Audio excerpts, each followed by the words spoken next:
A subculture is a group of people that have similar interests, values, and desires in society. They have cultural patterns that set them apart. Some subcultures even challenge hegemony, but not all are oppositional, like our case study of coffee fiends on campus.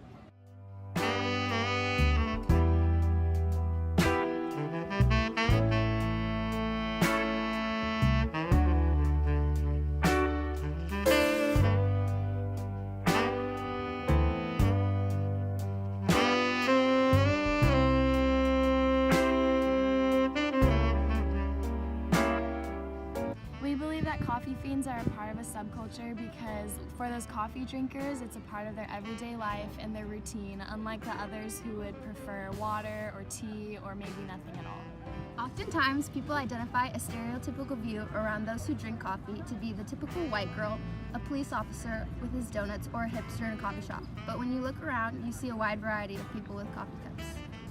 When you see a group of people on campus, it's easy to identify those people who are part of the coffee subculture here on campus at IBC. You see the person walking around with a coffee cup in their hand. The message that they're sending is that they're tired, they need that reassurance, that they have the energy to get through the day, or that, coffee is just something that they love to have in their lives and drink every day. There's many universal signs for the coffee subculture. One of the main ones that people notice is the green straw and the clear cup from Starbucks. Or at Dunkin' Donuts, they have the orange straw and the pink straws. So when you see those, you know that someone has coffee. There's other things like Starbucks lingo. It's actually kind of funny. I went to Starbucks the other day and I ordered just a regular iced coffee, and the barista started screaming out like, "Oh, iced coffee, non-fat mocha whip, blah, blah, blah, blah, blah." And I'm just looking at him like, what are you talking about? And he's like, "Oh, sorry, I know the Starbucks lingo." So things like Starbucks lingo and the green straws or the clear cups, those are very distinct characteristics that the coffee subculture has. Why do you drink coffee?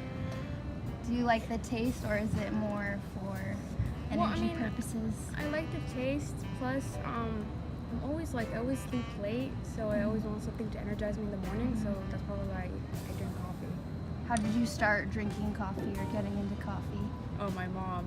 First time we went to Starbucks and I got a hot chocolate, and then it escalated into dark chocolate, and then now that's just a mocha iced blended. How long have you been drinking coffee? Oh, good question.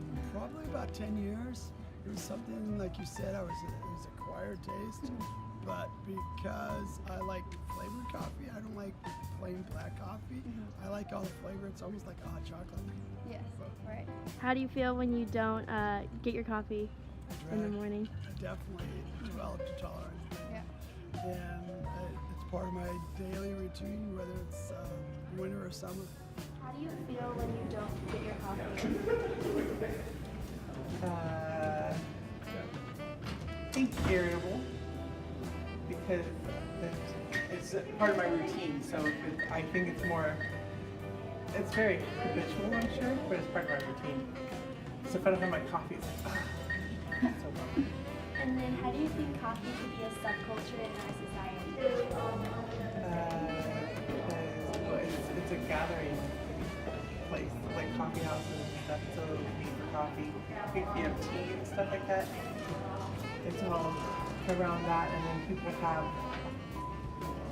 there's coffee aficionados. Like my father likes a certain kind of coffee, and from different regions and stuff. It's like, oh, you have to have it from this, or Turkish coffee, or blah, blah, blah.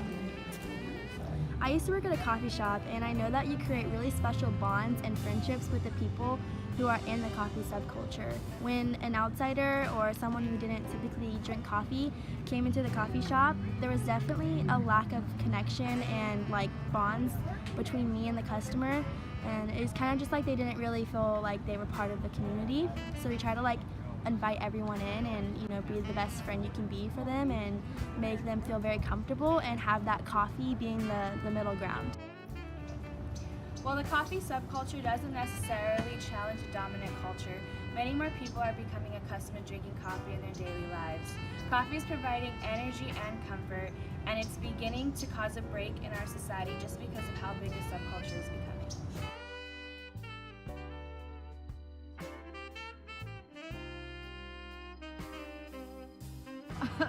Coffee, okay.